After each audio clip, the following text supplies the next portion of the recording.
It's fall. The geese are headed south, and it's time for you to hit the woods. So button things up, find where they hide, and pattern the deer you seek. Come into Cabela's Great Outdoor Days and save over 20% on Herter's Select Grade handgun ammo. Save $180 after mail-in rebate on Walther PPS M2 pistols with instant savings of $80. And get a Vortex Diamondback 3.5 to 10x50 V-Plex rifle scope, just $149.99. Shop in-store and at Cabela's.com. Blog Talk Radio. You know, I bet you thought that I was going to stay in New York City forever and I was never going to come back on the radio. Oh, wait, that was just my delusional dream that I had last week. Hey, folks, I'm back on air. Obviously, of course, we all know I wasn't on air. I was running around like a chicken with my head off, being my little Carrie Bradshaw-like self last week over in New York City. I had a great time. I just want to really quickly say before I get Sharron onto the line, thanks so much to so many people. I can't even mention them. Kelly Karavitas, Eva Austin, Rachel Kadushin, Laura Badish, I'm forgetting someone. I'm forgetting like 50 people. I'm so sorry. Those are just people off the top of my head. Thank you for making my trip a wonderful experience. Thanks for taking me places, showing me new things, setting up live events. I don't even know where to go with all of this. There's so much to talk about. Anyways, I had a great time in New York City. I'm back doing one of my 57 jobs, which is being on the radio. I'm just in awe of the person about to come on my show.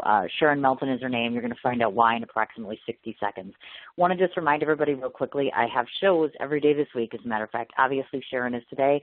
Tomorrow at 4:30, we are showcasing. I'm so excited, I can't even tell you. Most of you may recognize Raheem Brock for being with the Indianapolis Colts because he got a Super Bowl win through them and then moved on to the Seattle Seahawks.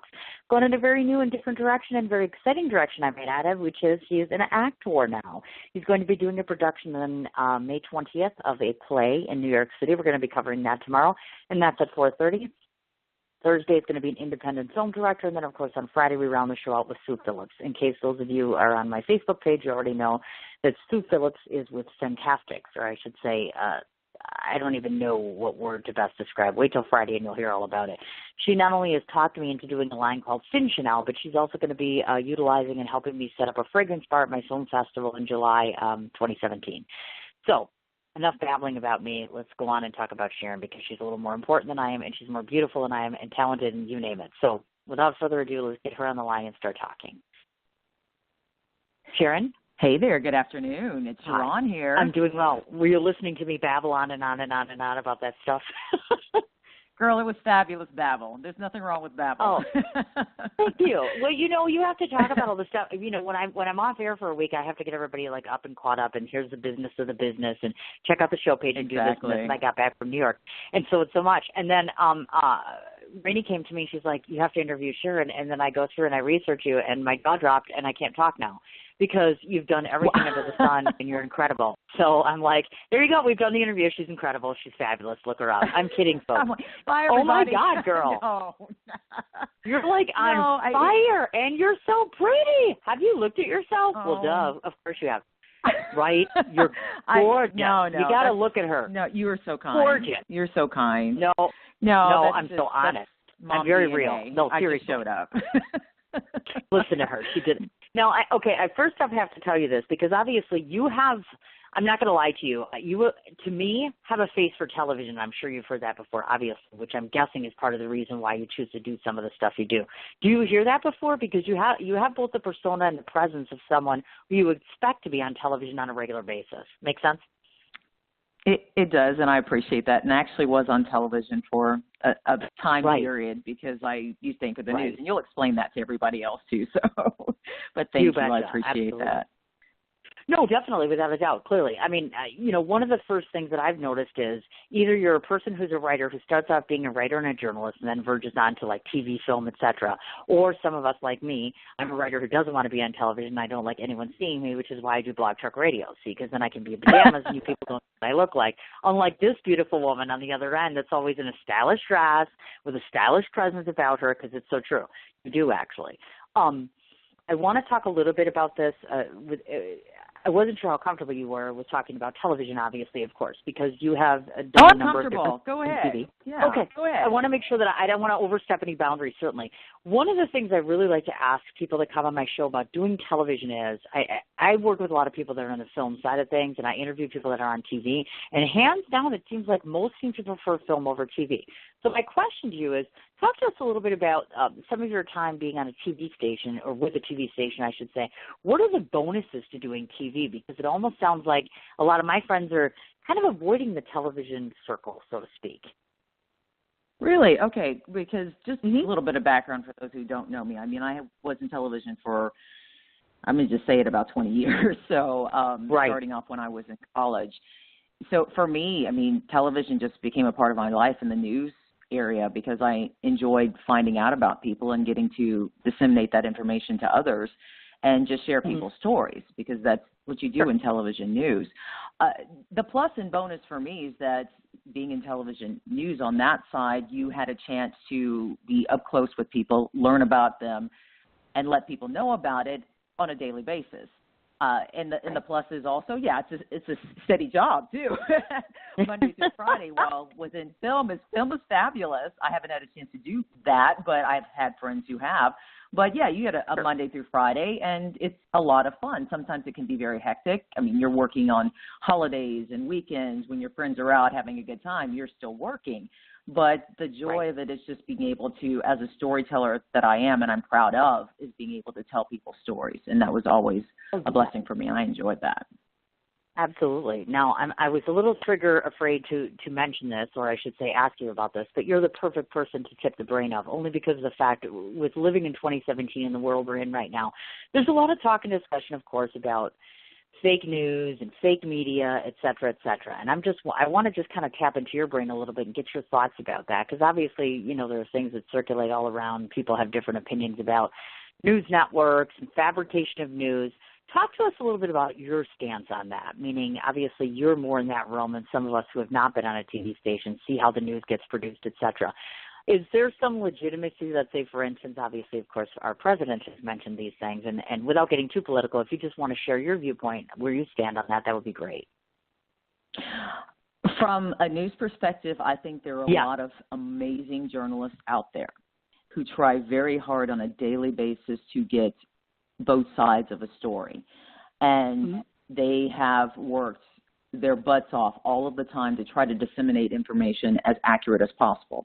Now, on the flip side, there are some people out there, some may be journalists, some may be just people trying to get information and throw out whatever they can and just giving opinions. There's that side too. So I think when people think of the word fake news, I think it should be the responsibility of every individual to try to find information from different sources, not just one. And look at both sides of everything. You may be one political side or the other, which is perfectly fine. Everyone's entitled to that. But I think you need to absorb as much information, whether it's from broadcast news, whether it's from newspapers, magazines, online. Get as much information as possible from all sides as an individual before making an opinion on something, because there is great news gathering out there. There still is. And I see friends who do it. Now, when it comes to the news industry itself, there have been changes. There are a lot of people out there who consider news to be more infotainment or entertainment as opposed to informational. And some outlets may do that. But I think it's the responsibility of every individual to look at all different outlets before making opinions on everything. Once you educate yourself and listen to different news organizations, I think you can help create your own opinions about things, but you have to be able to open yourself up to more than just one outlet of information before deciding, hey, that's fake news, or hey, that's not. Oh, no, agreed 150%, definitely. And that's a great way to explain it, as a matter of fact, because there's a lot of debate that goes on. And I don't know what it's like in your circle, but it's become very heated and very difficult to try to have a very sane, rational conversation about those things.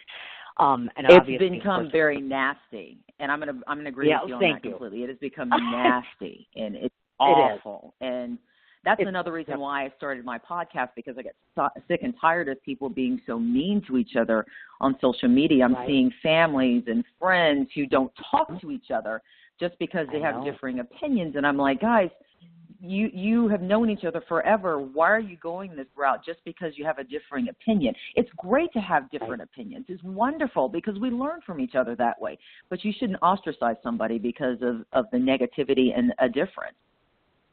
Oh, I agree. 150% actually. And it is saddening. I mean, it's difficult. I have children and they're growing up in a world, in a society where they're starting to see discrimination, they're starting to see hatred, they're starting to see all the ugly parts of the world. And it saddens me a great deal, actually. So I'd like to have very logical, intelligent conversations about these things with people that know what they're talking about, and they kind of leave the judgment to the door. But that's a great introspect on that. So thank you so much. We'll highlight a lot of things that you've done because you've done so many things. One of the things that I thought was neat was that you've been a teacher, I should say, an instructor before, and I could see where you would be amazingly intriguing with that. I just taught myself last week, and I find it very heart fulfilling, so to speak. So talk to me a little bit about your experiences in teaching. What makes you want to be in front of others and instruct them, and tell me some of the things that you feel that you're best suited to teach as a person, not as a professional necessarily, but self-respect. I understand. I've had a chance in my career for television. I had a chance. Of course, you have to move around as you move up through the industry. And one opportunity that I had was I was working in Mobile, Alabama as the 5 p.m. anchor, and the local university there also wanted to include an instructor who was in television to help the students understand a little bit more from the broadcasting side, those who wanted to go into it, what it was really going to be about. So I was going to be an instructor in fundamentals of broadcast television. And so that's what I did for a couple of years. And the reason why I decided to do that, because I didn't have to. I was having to get up at 6, 7 o'clock in the morning to teach an 8, 9 o'clock class, which right there, anyone who goes through college, you don't want to go to an 8 or 9 o'clock class. You're going to be half asleep anyway. So my job was to make sure that they stayed awake, first and foremost. But I also wanted to give them the real-world experience of what it was going to be like in television. If you really wanted to go into this industry, that you're not going to start off with the $1 million coming straight out of college. You're going to have to work hard for this. You're going to have to be doing everything in some cases, where you would have to be writing your own stories, going out and shooting your own video, maybe editing your own video, and being in small television stations that you're like, there's no one here, but you learn everything. So I wanted to be one of those people who just laid out a little bit of a foundation for some of the kids who were going to be going into that particular arena, just so they had a little bit of awareness, because I always think it's important for all of us to give back in some way, shape, or form. And if we can give our knowledge that we wish we may have received or we did receive from other people, that's what we're supposed to do. We're supposed to pass it along to the next generation. And that's what the teaching aspect gave to me, to be able to pass that along to whomever was going to be following in my footsteps or someone else's footsteps. Oh, you betcha. Absolutely. On that same caveat, as a matter of fact, it threw another question into my head, because I just had the same kind of thing. So we'll see your thoughts on this. If you have somebody who's listening, let's say, for instance, I have a listener in my audience today that's listening, or somebody that you would be teaching in front of, and they ask you this question. We live in a world nowadays where TV has kind of expanded out to other worlds, meaning like Sling TV. We live in a world of Netflix and all those other new platforms that they have for television and otherwise. So if you're a young, blossoming individual listening in and you're thinking to yourself, hey, maybe this is something I would want to do, what would you say to them in terms of, do you think that it might be either a little easier nowadays because there's more platforms, or do you think it's more difficult because there's more people competing, even with more venues? I think it's both, but I think it may be harder because there are so many people who are becoming their own journalists with their own social medias, their own blogs, with their own YouTube channels, all of that. Trying to get your message or your stories across may be more difficult, but I think it's a great opportunity, because you can define yourself in your own way, in ways I couldn't do even starting in this industry. And we didn't have well, of course we had internet access, yes, definitely, but YouTube and the blogging capabilities, that is amazing to me. You get to an audience a lot quicker and a lot larger than even some small stations, medium-sized, even large stations get access to. So it's almost as if you can create your own journey in this industry in a way that was never possible before. So I think you can do whatever you want in television or broadcasting or social media or just going online, because a lot of it, I think, journalism-wise, you have to be more world savvy than ever before, because you put something out online, anyone and everyone can see it and can read it. Mm-hmm. So you have to be conscious of that, but also your audience can be so much larger and you can make a bigger impact that way, which I think is a plus for any journalist or anyone who wants to be a writer or go into the industry, which I think is great. Oh, definitely, without a doubt, actually. And I always want to tip and ask this obvious question because clearly you and I think, are both quite in tune with all of the different mediums that are out there in terms of news and otherwise. Are there any news mediums out there that you necessarily look at and you're like for instance, I'm on a big kick with TMZ. I don't really consider TMZ to be newsworthy, let's say, or someone that's reputable, et cetera. But there are some people that swear by mediums like that, and they're like, you know what, there's a purpose for them. So I just want to get your take on those types of things. Would you call that newsworthy or even like a Live with Kelly kind of show? I realize these are entertainment-based, but some of them do claim, obviously, to produce material that's newsworthy. Would you concur with that? Would you call it traditional broadcasting or newsworthy broadcasting? Maybe not necessarily, but I'm going to admit I watch both of those shows. And I also watch I do. And this is the reason why, because you have an entire generation that lives, eats, and breathes those shows. So they are having an impact on people. And you can, and you know as well as I do, there have been times TMZ has come up with a story that regular broadcast news has not until later. Sure. So I think we still need to be aware of them because they do find out things. But, of course, it's always a plus to find, as all journalists have learned, you have to find other sources to make sure it's credible before you go live with it. So while I will watch evening news all of the time, while I will watch Vice News on HBO because it's amazing, the worldwide view they give that, I will also watch TMZ. I will also watch Kelly. I will watch those because I want to know what other people are watching and what other people are thinking. Because if somebody, that's the only information they're getting, some people only get their information from late night talk shows because they bring in some good stuff. So they do. It's just, they do. See, you're laughing. You know exactly what I'm talking about. I do. When I realized that, some people, that's the only way they're getting their information. In order to learn about those people who you're going to try to disseminate information to, you need to learn the mediums that they're watching so you can speak to them in their own language. So, yeah, they are serving a purpose. You may not like it, but you can learn from it. Oh, exactly. I agree with you. Now, I want to ask this other question before we move on to another portion of your career, which is this. Again, and I have to go back to basics here, I've noticed this has been happening for years, at least in my realm. I notice that people will pick up something, whether it's on the Internet or information they read in a newspaper or magazine, et cetera, and sometimes they still question the validity of that. Do you think that, could you give some advice to people? Like I see people all the time that are sharing articles and stories and such, but they're always questioning the truth, the legitimacy or the actual level of truth to that particular source or statement. So if somebody's questioning the legitimacy of something that's put in print, what would you advise them to do? How would they get to the bottom of that if they're not a regular so-called journalist like you or I? Do you know what I'm saying? Well, the thing is, we can all be our own little advocate journalists by going online and try to find another source to back that up. I've done that all the time. I have friends who do that all the time. Everyone has access now to the Internet, but you have to be cautious about that because not everything on there is the truth. So you have to be diligent in your own way. There's some people who are, I'm going to admit, are kind of lazy and just want to get one source and that's it. And I mentioned this before, but we all have to be open and aware to everything that comes our way. You open up a magazine and you're reading something. Oh, okay, well, that's not how I feel about it. Let me see if I can confirm that with somebody else.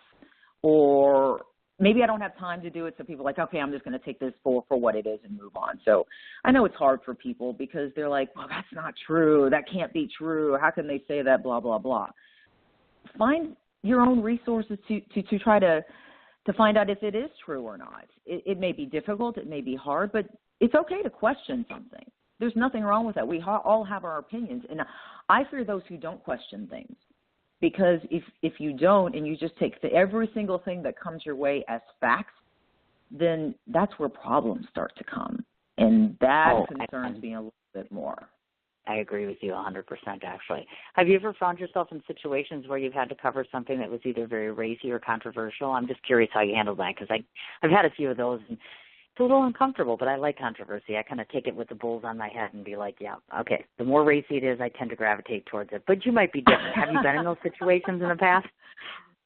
Yeah, some I can't talk about. But oh, I'm sorry. No, then I won't push you. I don't want to do that. No, it's not bad. Oh, please, it's fine. I mean, some have been funny, some have been scary, some have been like, arriving in a situation where people see as they go onto either my Facebook page or my website or go to my show, I am African American, and there have been situations where people have not been necessarily so nice to me, depending on the situation, where racist comments had been thrown my way. It happens. You move on. You can't take it personally. You move on. I've been in funny situations where I had to report on a story once when I was working in Miami, and there's a particular beach there where, very few people wear any clothes, if any, and a ship had apparently lost an entire load of these huge barrels that washed up on shore on that particular beach. So, people were like, well, you're going to have to go to the naked beach to cover this story. I'm like, okay. So behind me, the camera is shooting the ocean with, all the barrels are behind me, and I'm looking at the camera with a whole bunch of naked people behind me, and people are like, oh my gosh, don't show that, it's going to be controversial. I'm like, I'm not going to show it, don't worry, it's okay. So you don't know what situation you're going to be in. I'm looking at one thing, people looking at something else. You deal with it. You move on. It's okay. That's part of life. I get it. You just have to be open and aware, Oh yes, actually, and I was just said that the other day. I went on to social media and I said that I was meeting an active gang member, because for me this is very intriguing. He reached out to me actually, and I was thinking about it. I'm like, do I want to do this or not? Because there's a danger aspect to it, and he has no intention of leaving this gang. So I'm like, oh, am I stepping in a landmine? It turned out not so badly. I'm a little more concerned about this Scientology thing, because I'm taking a very hands-on approach to approaching the Church of Scientology. And from what I hear, journalists are like scum to them. So I'm like, great, I can't wait to do this. This should be lovely.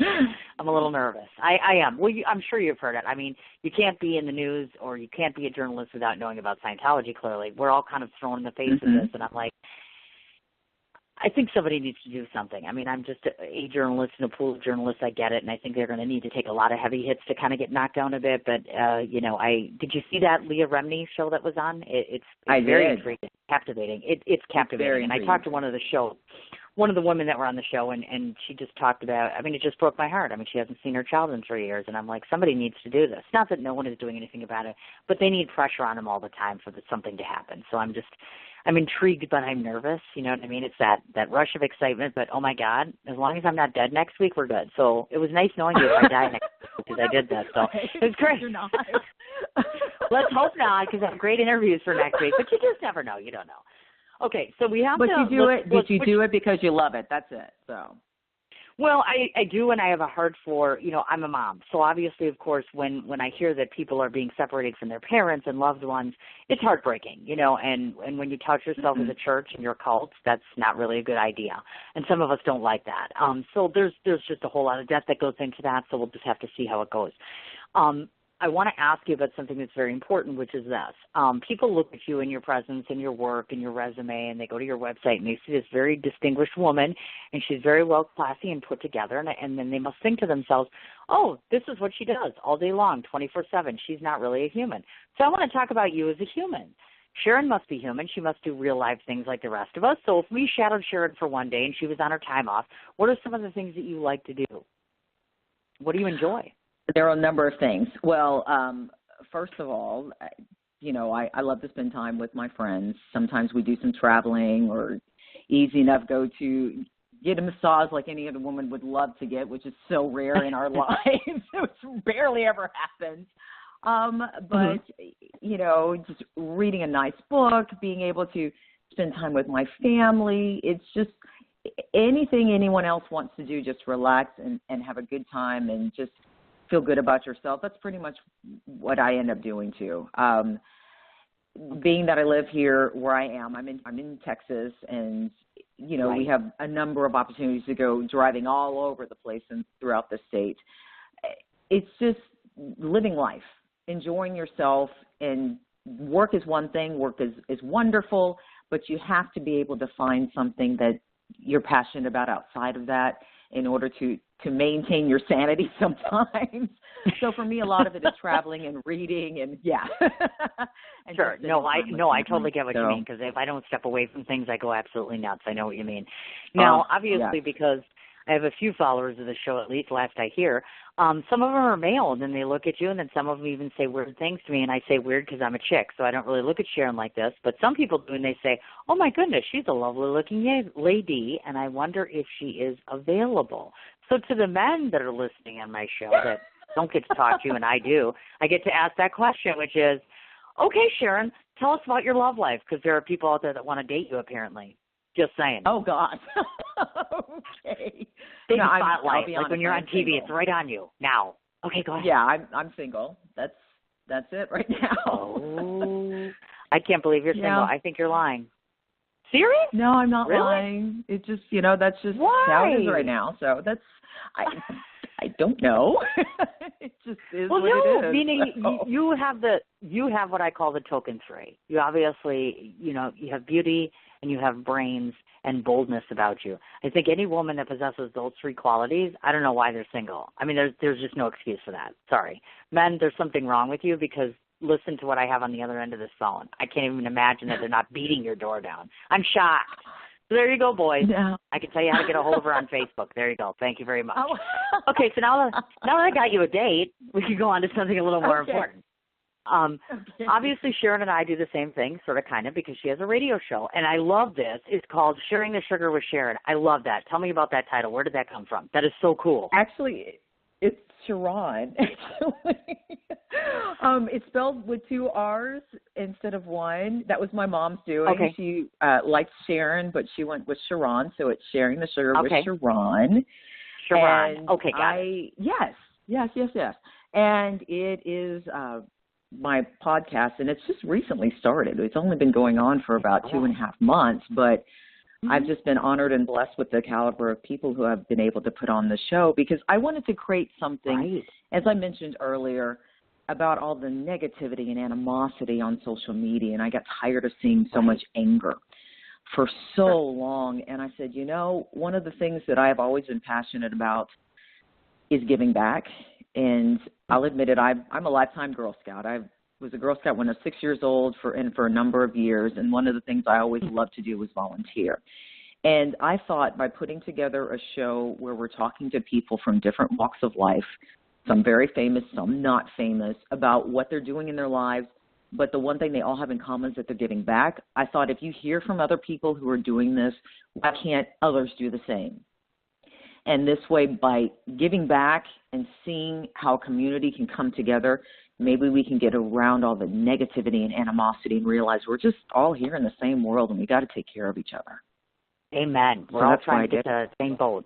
I agree with you 100%. Exactly. And I love your take on that because, folks, if you go to her, she has a Facebook page. And so if you go there and you see her personality page and you read all of these very upbeat, very positive posts, very stay encouraged, not discouraged sort of mentality, it's awesome because I do the same thing on my page every day. I'm constantly reminding people 3-4 times a day to keep the chin up and why they should do so. And it's important nowadays because I think there's that general sense of just fear or discouragement or just, we're not in a good place right now. I think people need as much of that pushing as possible. And if we have a radio format or if we have a format where we're writing online or whatever we're doing to communicate to the outside world, we need to use it for a positive platform, obviously. Hence, I see the radio show. Now, get this, folks. I've seen your pictures, young lady, and let me just say right now, I just cried. I'm so jealous. Okay, first of all, you've met Booker T. And I used to watch WWE when I was like 19, dude, okay? And here she is standing next to him. I'm like, I love you, I hate you, but I love you. And then get this, it gets better. It's not just Booker T, folks. It's Rascal Flatts. It's Stan Lee. Okay, you know who Stan Lee is, right? We all know who Stan Lee is. Every time I go to his movie, I'm like, I'm so going to meet him before I die, which is getting less likely, but okay. And you've met him. She's met Tim Tebow. She's met Katie Couric, the Katie Couric, which in journalism we all know what that means, obviously. She's met the real Incredible Hulk, Lou Ferrigno. And you were just with Arnold Schwarzenegger. And my 12-year-old son said to me today, you should probably ask her if she asked him about the Terminator movies. And I'm like, honey, I don't think at a professional gig she had time to ask him about the Terminator. So I said I would ask you. I'm pretty sure you didn't ask him about the Terminator, right? You probably didn't squeeze that in. No, we didn't ask him about the Terminator, unfortunately, even though he did mention he was a former Terminator. I would have, though, because I've seen all of those movies. I've seen his Conan movies. I've seen when he was in the first Predator. I know what their son feels. Yeah, exactly. But I had to be professional. Oh, I know how that works, definitely.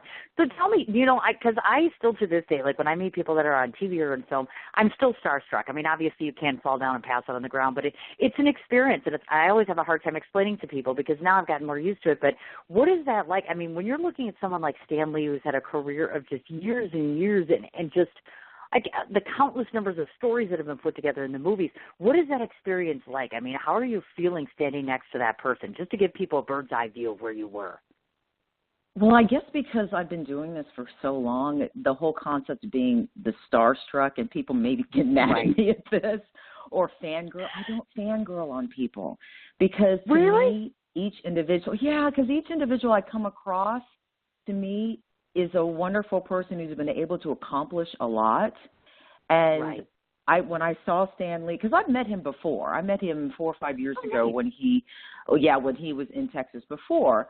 And he's just a nice person. He's 94 now, and he acts like he's in his late 50s, early 60s. He's just laid back, relaxed. You just give him a big old hug, and he's just so down to earth. And, yes, I know he is the co-creator of Spider-Man. I know he did Thor, the Hulk, Iron Man, the Avengers. I can go on and on and on. But he is just one of the most laid-back, chilling type of dudes out there. And you don't want to say dude because he is an icon. To me, he is an icon, yes.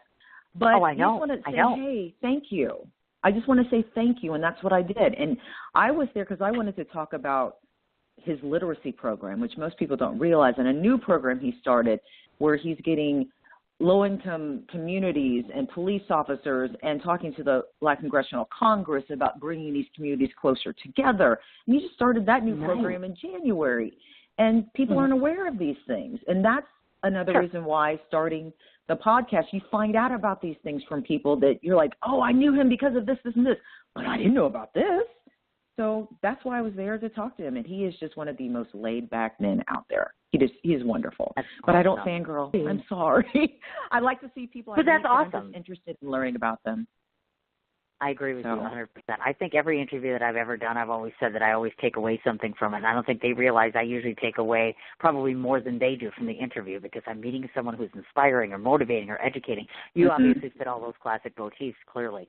And because, forgive me, I wasn't 100% clear on this. So as it relates to your radio show, as I understand, if I got this right, is it one time a week? And also tell us a bit about the types of individuals you're looking to interview in case somebody's out there listening and they're like, hey, I want to go on her show. Follow? You got it. It airs once a week. It's on Thursdays. It comes out Thursday evening, and I upload everything and everyone can hear it then. But, of course, it's out there, so you can just download it on iTunes or Google Play at any time, and every single one of those episodes are up. But the people I'm looking for, like I said, yes, I've interviewed famous people, but some people are not famous. I interviewed a young lady a couple of weeks ago. Her name is Brittany Hebert, and she does a lot for St. Jude's, for instance. And for the past 10 years, she's raised $5 million just to help those kids.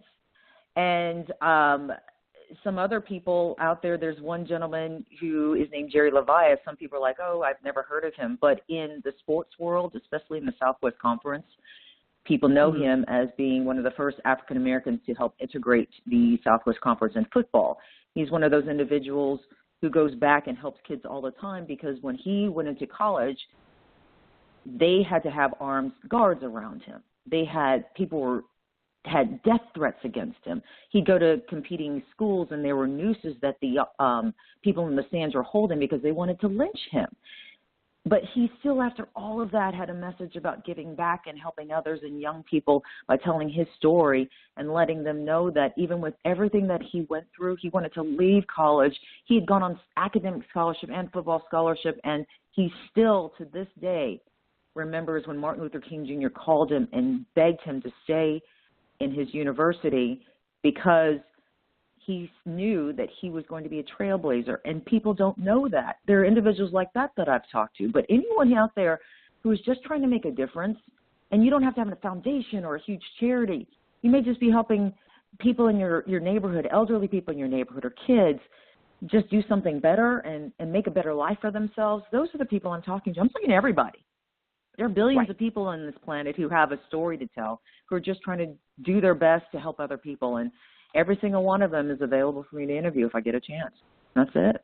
amazing and incredible, and you should be thanked for that. So let me just thank you from the committee, or the community, I should say, because oftentimes I know a lot of times people don't get that pat on the back, and it's so refreshing to see individuals who are, again, using your platform for positive purpose. I'm a huge, huge supporter of that. So kudos to you. Congratulations on that. And any way that I can support that show, know that I will, including listening to it and standing there and saying, I'm jealous. I'm so jealous. I'm so jealous. I am so jealous of you. I want to be like one day. I do.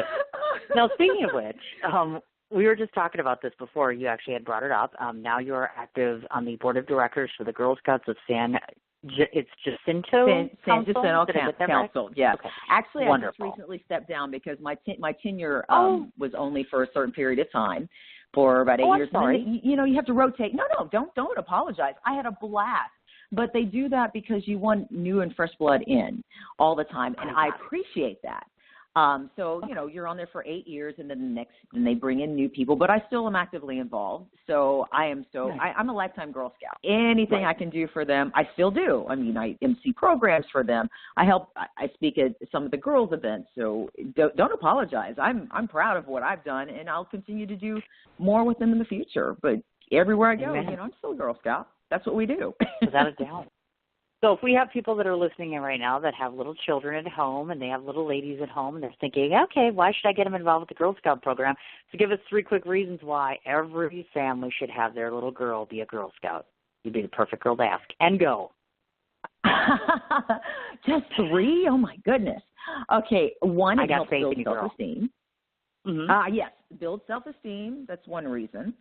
2, giving back to others. That's 2. And also, when it comes to cookie sales, you learn how to become an entrepreneur. Oh, my God, you learn how to be a great businesswoman. I think it's amazing. Yes. Yes. Girl Scout cookies are like everyone. Yes. I know. Right. They're amazing. Helping young ladies. Exactly. Amen to that one. Definitely. I'm 100% advocate of Girl Scouts every year, and let me tell you, I buy cookies every year, except for Lent this year. I gave up chocolate, so I couldn't really have Girl Scout cookies, so that was kind of a bummer for me. But we wholeheartedly Wait, you gave up, hold on just a second. You gave up chocolate, but there are other Girl Scout cookies that don't have chocolate in them. Have you ever had Girl Scout cookies, girl? Let me tell you, the caramel ones and the mint ones are the best ones, okay? So don't even go there. I love those. If I can't have them, we're boycotting, okay? I went and I bought them for my kids, okay? I did buy them, and I didn't eat them. Boy, listen to Girl Scout girl over here getting on my back already. Thanks. Okay, moving right along off Still love you. It's all good. Yeah, no kidding, right? I love this thing. You were actually on the steering committee for the Women of Wardrobe with Dress for Success in Houston, which I think is neat because this is very empowering. Programs like that and things like that, and events like that, girl-orientated type things are awesome. I want to know how you got involved with the Dress for Success program because I think that's neat. Well, actually, they asked me to MC a program a number of years ago, probably talking about 8-9 years ago, and I loved what they do. And for those who don't know what Dress for Success, I mean, there are a number of chapters all over the country, and if you can become a part of it, it is amazing. What they do is they open the door to women who are either trying to start over or those who are recommended from other organizations who may be down on their luck or they just trying to make a better life for their families. And they bring them in, they give them counseling on teaching them how to interview, how to walk into an interview, how to build their self-esteem. And they supply, which is amazing, they supply a new basic wardrobe, whether it is, and I'm just talking about one particular outfit to go out and interview. You have someone who will walk you through getting a suit that is accommodating for that individual woman, accessories that go with it, whether it's a scarf or a purse or a handbag or shoes or earrings, and to make them feel comfortable and build their self-esteem about trying to get that next job while giving them job training too. And for a lot of women, that's so important. And there's another aspect they've added in for a number of years too, is bringing in women who have been in the military. They're real huge supporters of the military.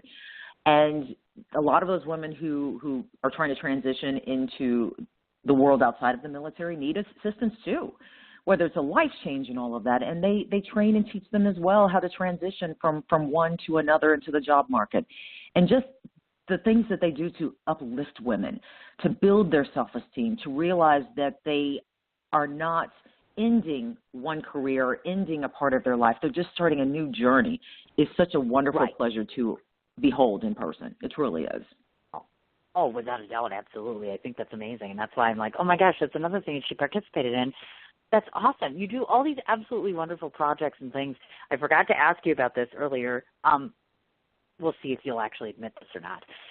Do you have a best interview? Because I know I don't. Because you know why? Because I love every interview. I can't pick one. It would be unfair. So I'm just curious. Let's put it a better way. Is there an interview that you thoroughly just enjoyed wholeheartedly for every single aspect of that person, personally, professionally? Oh, my gosh. If you can. I'm the same with you. I can't Really? say which one is better than. No, because each one is different. But I agree with what I'm doing now, it's just when I'm talking about people's, they're giving back their charities, foundations, or whatever they do, it's just seeing people's faces light up because they're talking about something they're so passionate about. That in itself is just a wonderful feeling for me.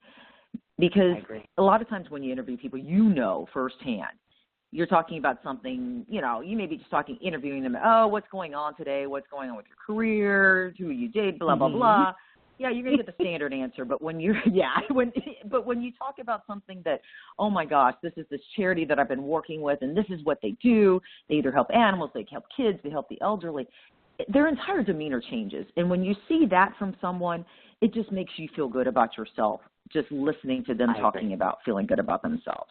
So I can't tell you just one interview that just, oh my gosh, it's just amazing, because they all have their wonderful moments. They do. That's a really good answer. Okay, this one will be a little easier, and I will see if she'll actually answer it. Have you ever had an interview that was a little challenging or difficult, and you walked away and you thought, I'm going to pull out every strand of my hair after this? And you don't have to name a name. Just give us a generalized idea, if you would. Because we've all had that one interview where you thought, oh, my God, I'm going to die right now. Make sense? Yes, it does. Are you talking as in an individual or a situation? Could be anybody. Just could be anyone. And the only reason I speak to this is because when I talk or I lecture and I teach people, they always think it's such a glamorous lifestyle. Oh, you get to interview people and you get to this and this. They forget that there are things involved with interviewing people, like different personalities, egos, certain other things. And sometimes you have to interview people that you're not always comfortable with. So I kind of want to talk about that experience and see how you handled that. Make sense? Yeah. Oh, makes perfect sense. It's just trying to think of one that I had that situation, because it's very rare. And it's been so long ago. There's probably one situation. I'm trying to remember exactly. It was just like, it's kind of pulling your hair a little bit, because you're thinking they're just giving you one word answers. Oh, yeah. Or no, or I'm not sure. Let me think about that. I'll get back to you. I'm not really certain. Can I look that up? Yeah. Yeah. But the thing is, I'll pat myself on the back on this one. Is just being able to do research before you going in. You can't always do that, but being able to do that and finding something that they really just obscure situation where they did something maybe with, helping out a kid or something like that, or they had a ski trip that didn't go so well. You kind of bring that up out of nowhere, and they're like, "Oh my gosh, I remember!" And they just go crazy. They go, and it's like diarrhea of the mouth, and they won't stop. So if you find something that is too funny. I get that a lot, actually. An obscure situation that has not necessarily to do with your subject matter. You bring that in, it opens them up, then you can go back to what you're doing, and then they're fine. That's it. I get it. I agree with you, definitely. And I'm pretty lucky, too. There's been very few times where I've ever had somebody come on here, like when I've interviewed them in person, where I actually just kind of shrugged my head or did this or this or this. There's only been one actor in probably 5 years, and unfortunately he was very dishonest about lots and lots of things. And I had done my homework efficiently well, and he kind of blew the wool right over me and tons of other people.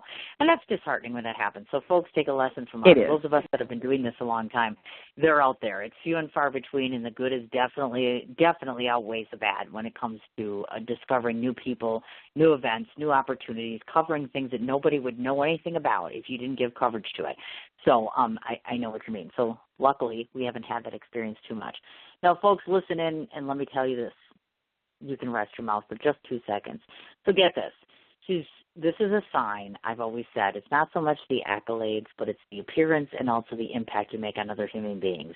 In this particular case, Sharron has got tons of accolades along with being an impressive, intellectual, intelligent human being who makes an impact on others. She's got the honor pin from the Girl Scouts of America. In 1993, she was, say it with me, you won for New Mexico. Isn't that right? She's actually Miss New Mexico, beauty. Yes. Exactly. Actual beauty winning pageant person. Can you believe that? Oh, wait, it gets better. So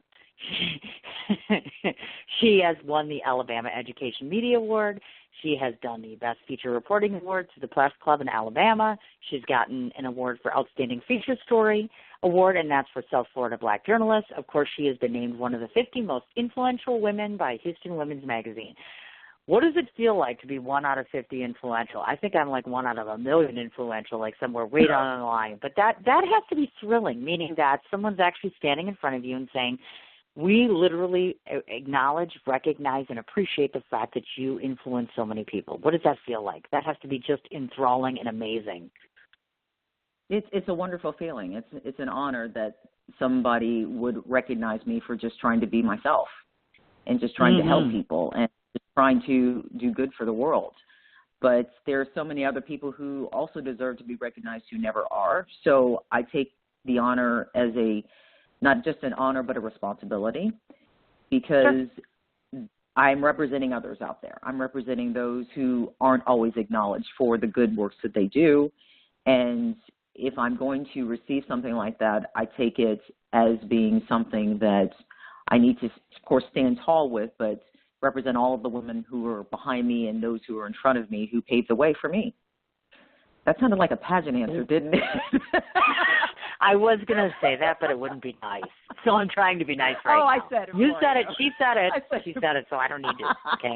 There you go. You took it right away from me. So thanks so much for doing that, because I was like, I'm going to be in deep shit if I said that. I just said the S word today, folks. Beep. Okay, that's one blurb. See, I can do that because I'm not on television. See, we don't have to worry about that because we're not on television. So if I have an occasional S word, I think we're okay. And that's fine. Another, oh, my God, moment, get this. Emmy and nominated in the same sentence. Emmy, nominated. I can't even get an Oscar. I can't even get half an Emmy. I can't even get a Grammy. Oh, wait, I don't sing. What? What? Emmy nominated. What? I don't even know how to say that. That's got to, like, blow your mind, because that really puts you in the ranks of the elite, literally. And a true testament of your work and being recognized is clearly being recognized by some of those hierarchies that we know of. How did that come about, and for what? Was it a particular program? Was it a particular piece that you did? Talk to us about this Emmy nomination. Well, it was actually a particular piece I did when I was in Florida, and I was just doing an introspective about someone who was an icon in Florida for a number of years, who marched with Dr. Martin Luther King. And it was like what we call a future human interest story. And they thought that it was impressive. And sadly, that person has passed away. But they said that, hey, thank you so much for doing this. It was nominated. I did not win the Emmy, but just to be nominated, I know it's cliche when people say, oh, just to be nominated is a good thing. Yeah, we all want to win, but you can't always win. But you can't always be nominated either. So, hey, you got to give yourself a pat on the back for at least doing that. But, you know, it really is fun. You do the stories because you love doing the stories. And if somebody's recognizing that's just, icing on the cake. Because the cake's already baked. I agree. Hopefully the cake tastes good. If you put some icing on it with an Emmy nomination, that's pretty nice, too. I know, right? I'm just lunch, exactly. So that's why that came up. Listen to her. She's like, it's just so nice to be nominated. I'm sitting there and thinking, I can't even get one nomination. I can't even get half a nomination. She's already got that nomination. I've been trying really hard, folks. All right, I'm done whining now. We're over it. All right, on to the next thing, which is, of course, we don't want to forget to talk about this. Obviously, most of us don't get to where we are without some level of education. In your particular case, I know you've got your bachelor's from Texas A&M in speech communication/journalism, which are two of my favorite things, and, of course, progressed along to a master's degree in TV communications through Eastern New Mexico University. Now, I want to get your take on this because I always ask the people that come on my show, it's important. A lot of the people that I have interviewed before have only gone so far in schooling and have insisted that life experience is the leading way to become successful. people like yourself might necessarily differ because of the fact that obviously you've gone for both bachelor's and master's degree. So talk to the folks that are listening in about how you feel education will either be an enhancement for them, or is it a combination of both life experience and education that helps to tailor the most success in your career? I think it's both education and life experience, because things always change in your life. Things can be taken away from you at any moment, but your education never can be. And to me, that is hugely important. You don't have to get a master's degree to be a journalist. Most people don't. I loved education, so I did, because if I decided I wasn't going to be a journalist anymore, or a writer, or talk to people or interview people, I always have something else to fall back on. Granted, yes, I have taught on the university level before. I could do that, but I could do so many other things too. But my education opens up my future and possibilities most people would never, ever realize if they don't have that education. And I think it is just, the opportunity of a lifetime to be able to get that education. Now, paying for it can be expensive. I understand that. And especially in this day and age for a lot of young people, I know they're graduating with a lot of debt out there. My heart goes out to them. But if you do decide to, especially the young people who may be listening, and even those who are not young who want to go back to school, there are a lot of programs out there that can help to pay for it. You brought up my pageant portion of my life. And I'm just one to admit, yes, I am blessed with the fact that my undergraduate and my master's degree were paid for two reasons, by two things. One, I had academic scholarships, so I studied real hard, so that helped pay for it. And because of my pageants, I had a lot of scholarship money. So that helped to pay for it, too. So I am proud to say I graduated my undergrad and my master's degree without having to ever take out a loan. Nice. So I graduated without debt. That doesn't always happen for people. Doesn't mean you have to jump into pageant to pay for college, but some people I was just going to say, hey, folks, maybe we should all go in the pageant, but good luck with some of us, because we're old and short and getting fat. No, there are pageants I don't think that's going to work for for some of us. An advanced age, which you are not an advanced age. Ouch. But there are pageants for everybody. You are not even for the over 40 club like myself, thank you. Great. Can't wait to do that pageantry thing. Okay, so now that you opened Pandora's box, I have to ask the question. Go ahead. Because as a journalist, this has come up, and we all have heard about it or thought about it or at least seen a story about it. Being part of that whole part and parcel, as you know nowadays, we live in a society, and I'm not lying, where kids that are 21 look like they're like 25, or ones that are 18 are like 30, because between the makeup and our pushing, and that society is pushing the pretty factor. When I say pretty, it's not so much the inside. You're always looking for a particular height. Models have to be so tall. They have to look a certain way, dress a certain way, be a certain height. Do you think we've gotten over-embellishing when it comes to the whole beauty factor, and especially in the pageantry thing? I mean, I just keep thinking of that little girl, that JonBenet Ramsey, and it just, that's always stuck in my head when it comes to that stuff. So maybe if you would just pass that wisdom on to girls out there, because I have a really high female demographic that listen to the show. I think this is important to touch about that, and who better to ask than you? Are we a little carried away with the proof of the pretty, so to speak, having to be in the physical portion? You can take that from different perspectives. One being that I have been a contestant and I have won, but I've also been a judge. So I've been on both sides of the fence on that one. Nice. It depends on, and I've judged pageants in the Miss America system. I've judged pageants in the USA system.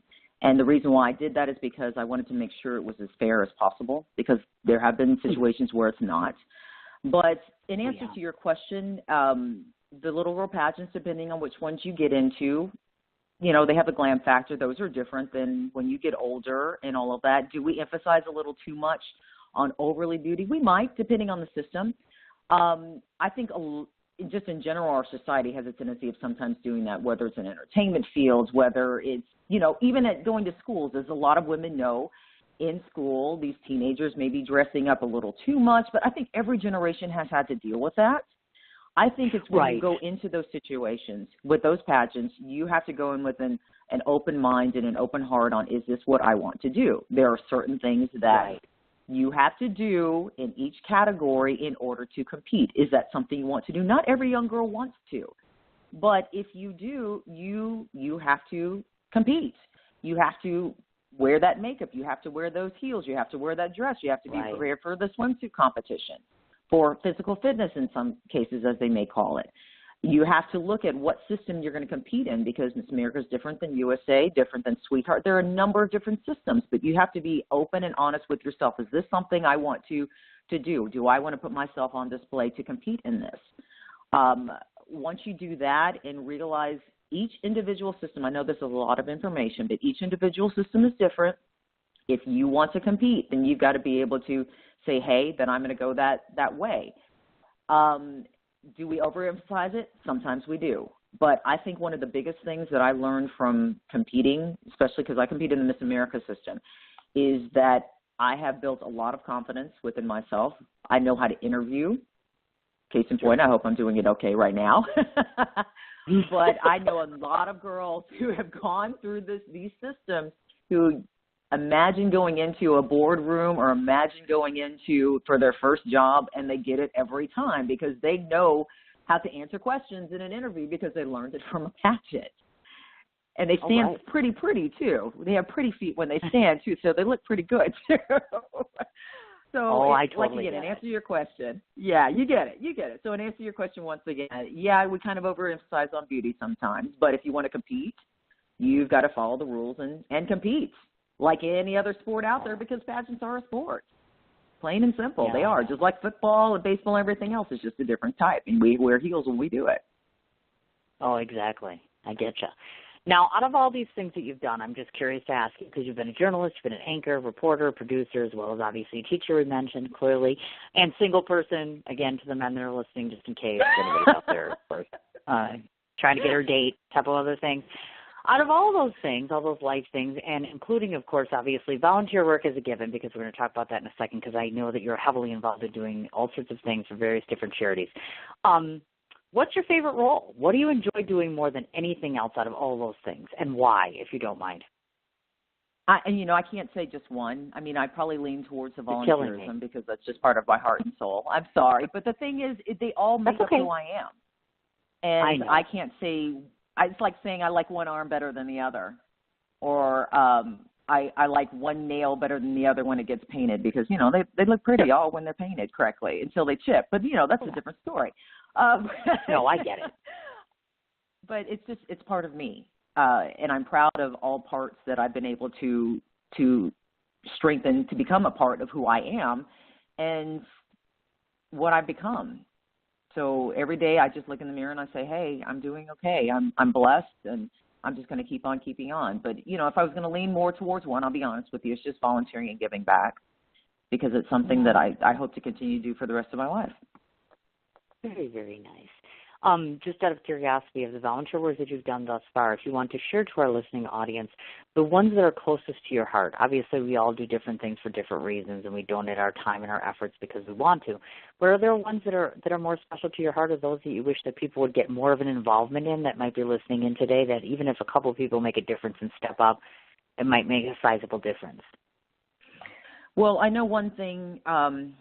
You've already mentioned about the Girl Scouts, and you've already mentioned about Dress for Success Houston, because those are true passions.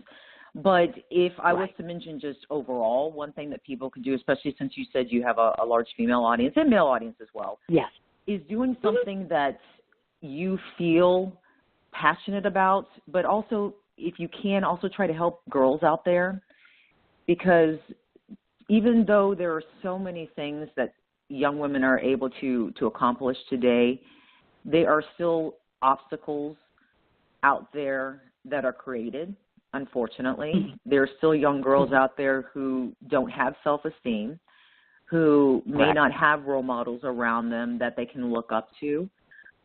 But, try to open a door for them and let them walk through. Let them know that they matter. Let them know that they're important. Let them know that you are a hand up for them and to help them.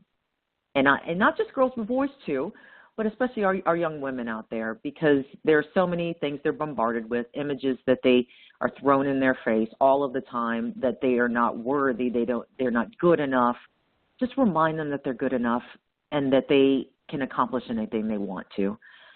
I think that would be so important if people could do that in any area, any program. I don't care, but just make sure that they know that they are worthy. Do you hear her? I mean, like, she's not fabulous enough, and then she has to go throw something like that out there, and you're like, you just want to like hug her, don't you? Like, she's the ambassador of peace, love, and awesome, and a total tree hugger like myself. Oh my gosh, you're just so fabulous. I don't want to forget to mention this. To those that don't know this, that you've been listening into this interview, obviously I know you've been a morning anchor, a weekend anchor, and obviously, of course, an education and anchor reporter in a couple of different places. So if people wanted to go back, let's say, to KTRK or WSVN or KOBR, can they watch prior episodes of you to see your work in action if they're curious about you, they're listening today and they want to go back and see some of these things? Are those still available? Because I know some TV stations only archive so much. You know what I'm saying? Well, I made it a little easier on my website, SharronMelton.com. I actually have a section under there where you can learn more about me, and there should still be a video of me doing some of my anchoring on there. So you can see a little bit of it in there, if that kind of helps. Okay. It's just my because people, right, people listen in and they'll be like, oh, I want to check her out on camera and see how she is. Mm-hmm. Well, yeah, you can go that way. I still have my newsreel up under the journalist and celebrity interviewer section, so you can see a little bit of my anchoring and reporting on that one, if that helps. But you have to go to my website for that. Now, if you Googled me, there are probably some things that will pop up from my previous stories that I have done in the past. So just SharronMelton.com, that you'll find a few. But it's easier just to go to my website, SharronMelton.com, and you'll see a newsreel. It's probably about 11 minutes long. You'll see some of that, and then you'll see some other pictures of people that I've interviewed or been around, and it's like, you know, Christian Louboutin, and you saw Katie Couric on there, and the amazing, oh my gosh, I miss Eileen Ford. Oh gosh, she was wonderful. So, and you know, you haven't. I've been waiting for you to announce that you're going to say that you're going to interview Cher, because I've only been trying to interview Cher for like my entire life. And I don't even think, I think she might even be fake. Like I'm pretending like I'm seeing her real, and I have seen her real in concert. I'm like, I have these top 5 people in my head. I'm sure that we all do. And there's 5 people, singers, actors, etc., that I want to interview. And I just, for the life of me, I can't get that woman. I'm like, oh my gosh. You know, it's kind of like wanting Jessica Lange. Oh wait, there's another name I want. Or have you interviewed her? They have 6. I'm waiting. Because you know what I mean? There's like those special ones that you connect to and you're like, I love their music or I love their work or whatever have you. And I'm like, oh my gosh. It can be a little frustrating at times because you really want something. I just actually spoke to one of my top 5 yesterday for the first time after almost 18 months. And I'm not telling yet. But gotcha. It's just so neat. You know what I mean? It's neat because our occupation allows us to talk to people that, you know, that we want to expose our audiences to people, but it's so nice when we get to finally talk to somebody that we wanted to interview or we wanted to meet or whatever have you. I probably sounded like a dork because I literally couldn't talk.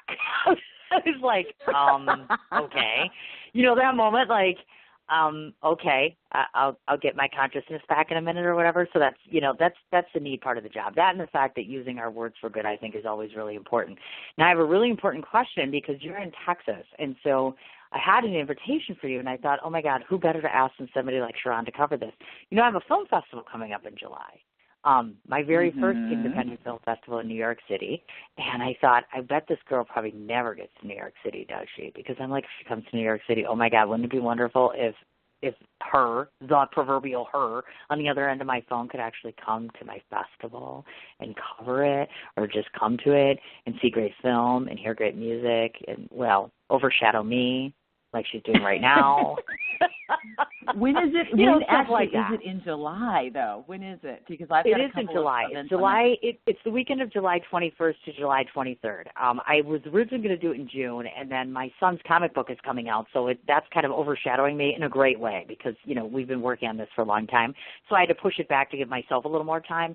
So that was like the weekend after my birthday. So I'm like, oh, great, we'll celebrate my birthday. We'll have a film festival. It'll be awesome. And so every time my friends come on the show, I'm like, you know what, let's make you a part of this. But I knew you were in Texas, so I was like, well, it might be a long shot, but I figured if I throw it out early enough, you never know. I might get lucky. And if not, when I come to Texas, I'll have to come and see you. Well, I'm actually doing another event that weekend, so I don't think I'm going to be able to come. But I will tell you this. New York Fashion Week in September. Yes. I may be in New York for that. So we will have to see if we can. Yeah, we may be able to do something then, and I may just have to interview you or whatever. Oh my God, right? Well, you know what I'm going to do this coming week, like this Thursday? Who are you interviewing, Sharron? Because guess who's going to be listening to you this time? I'm curious. Who are you having on? Or are you not on this Thursday? Well, actually, no. I'm on this Thursday, and it's actually you already mentioned Arnold Schwarzenegger, and so he's the one who's actually going to be on my show this Thursday. And I'm doing something a little bit different with this one because I was honored to attend, and I know you know who J.J. Watt is. Wonderful human being. He plays for the defense for the Houston Texans, and he has this amazing foundation that does a charity classic for the 5th year this year, and he invited Arnold to come to that this past weekend, and Arnold had a press conference. I had a chance to ask him a couple of questions. So I decided, because he talks so much about giving back and community service, is to have that as my podcast for this particular Thursday, so people can hear the entire news conference, and when he's talking about giving back, to try to encourage people to give back. That's going to be this week's particular podcast show. Wow. And here I was going to do a moment like, I'm going to listen to her show and critique her, and I can't even top that. Ouch. Wow. Now that I'm feeling really insignificant. Cool. Yeah. That's got to be amazing, though. No, honestly, I so am, and I'm sure you would agree with this. I've noticed this as being a writer and in film, and I do multiple platforms. You know, all of us tend to, at least a good majority of us, get along very well when we support and cross-promote one another and network together very well. Right. And then you come across that 10 or 20% where the egos come into play and it's very, awkward and uncomfortable. And most people already know, of course, I'm highly sarcastic. Clearly, I have absolutely no ego whatsoever about bringing on a like mind on my show. In fact, I welcome it all the time because they get it. You know what I mean? But I don't like the ugliness, again, that comes from the competition or I have to get a better guest, or I have to do this, or I have to do this. I think it's extraordinarily exciting that you're able to be in the presence of such greatness. I mean, I'm excited every day, every time I get to interview somebody new and different. But when you get to those recognizable folks and they're making a difference, not just by their acting or by their writing or by their songs, but really getting hands on the community like what you're talking about, that's fabulous. And I will wholeheartedly be telling my fans and folks to be listening on Thursday to your show. And, of course, obviously, I'm going to subscribe and listen to your show just because you're so cool and cooler than me, as we've all noticed here. No, you're cool. You're beyond cool. What are you talking about? I went through this whole interview and I'm thinking to myself, okay, Cindy, you've done, I've had a rough couple of weeks, and so this is my first show back since I went to New York, and I was just listening and I'm thinking, oh my God, please don't let this woman hate this interview, because I'm like, I could have done better. I should have done this. I should have said this. I should have said that. You know what that's like when you've been away for a little while and then you're coming back and you're like, okay, I'm back in the saddle now. You know what I mean? And then the first person I get is you, Miss Heavy Hitter. Oh, boy.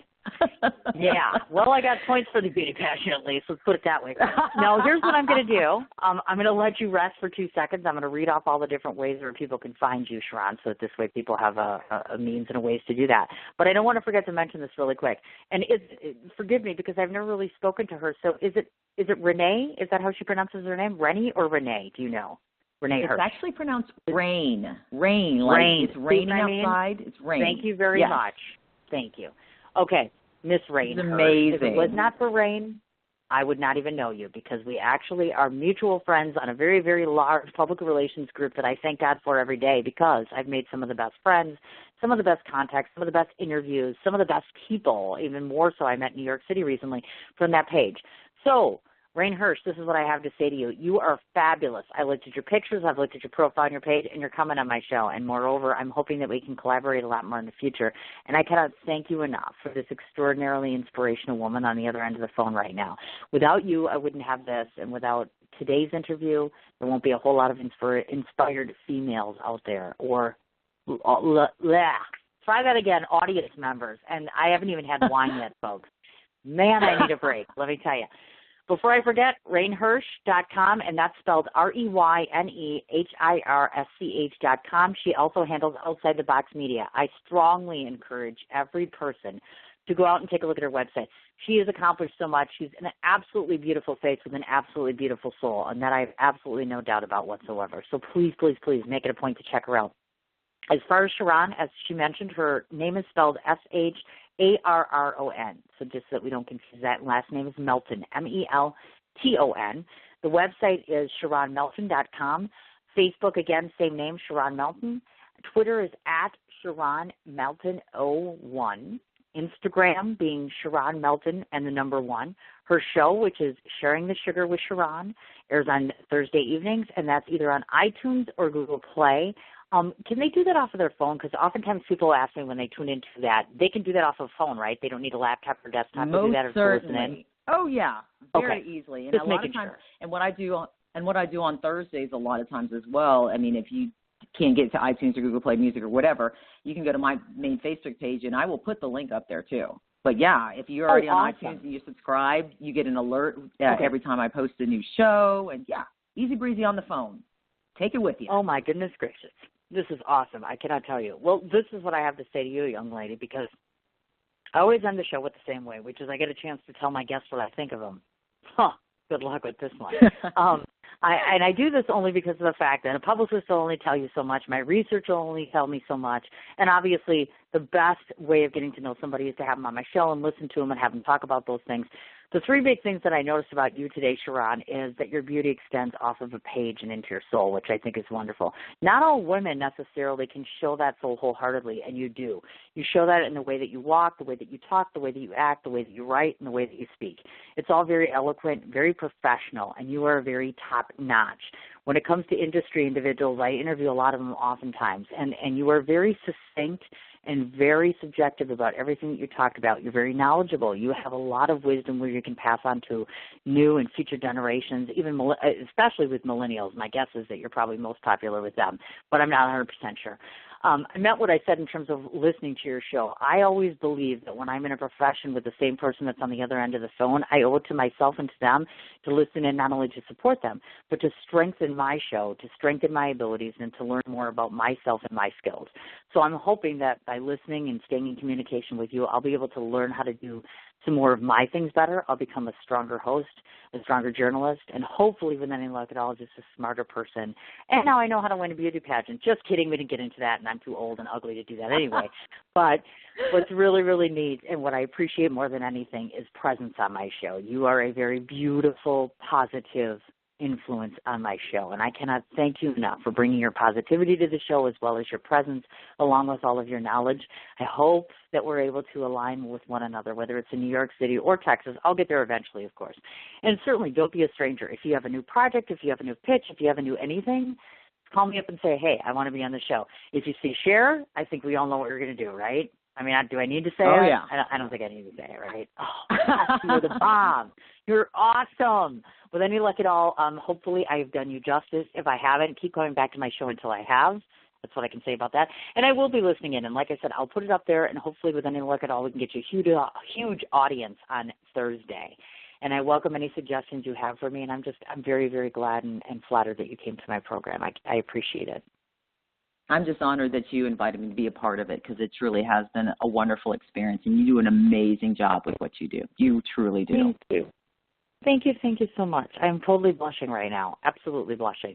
But unfortunately now I have to ditch you to go get 2 really cute kids from school shortly. But I'm so glad that you took the time to do that. And please, definitely, keep me posted on your itinerary. Let me know what's going on, certainly. And anything I can help or anybody you want to interview, go through my list. And if you see anybody on there that you want to talk to, just let me know. I'd be more than happy to help. I will. Oh, you're wonderful. Sharron. Thank you so much. Thank you. All right, honey, have a great day.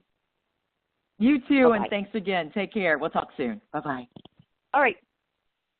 Tell me that she doesn't have a radio/TV/ I don't even know how wonderful. I don't even know words. I'm out of words, frankly. The author is out of words, probably because I've been writing all day as well.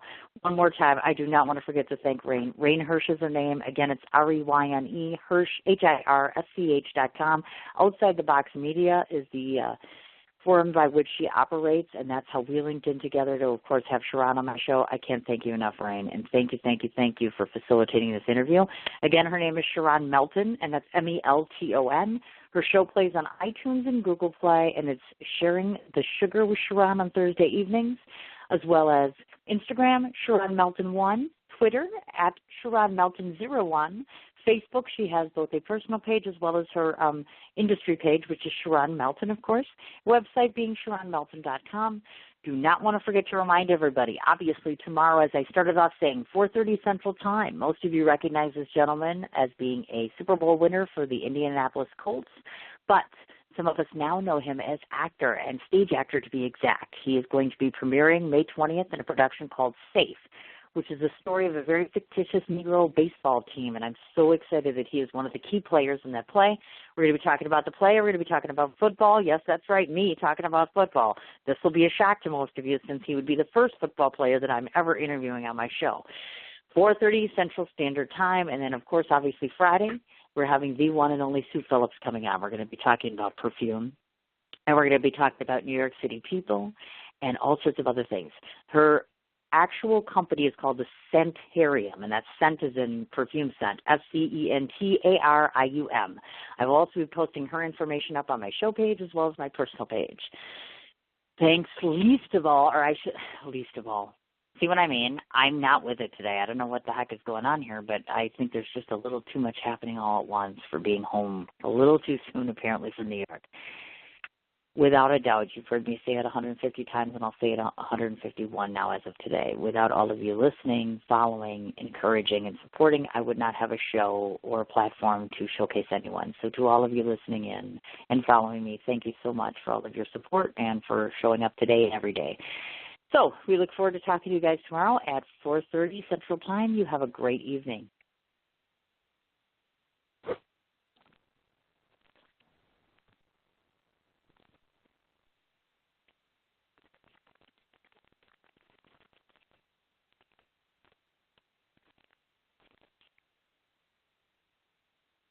It's fall. The geese are headed south, and it's time for you to hit the woods. So button things up, find where they hide, and pattern the deer you seek. Come into Cabela's Great Outdoor Days and save over 20% on Herter's select grade handgun ammo. Save $180 after mail-in rebate on Walther PPS M2 pistols with instant savings of $80. And get a Vortex Diamondback 3.5 to 10x50 V-Flex rifle scope, just $149.99. Shop in-store and at Cabela's.com.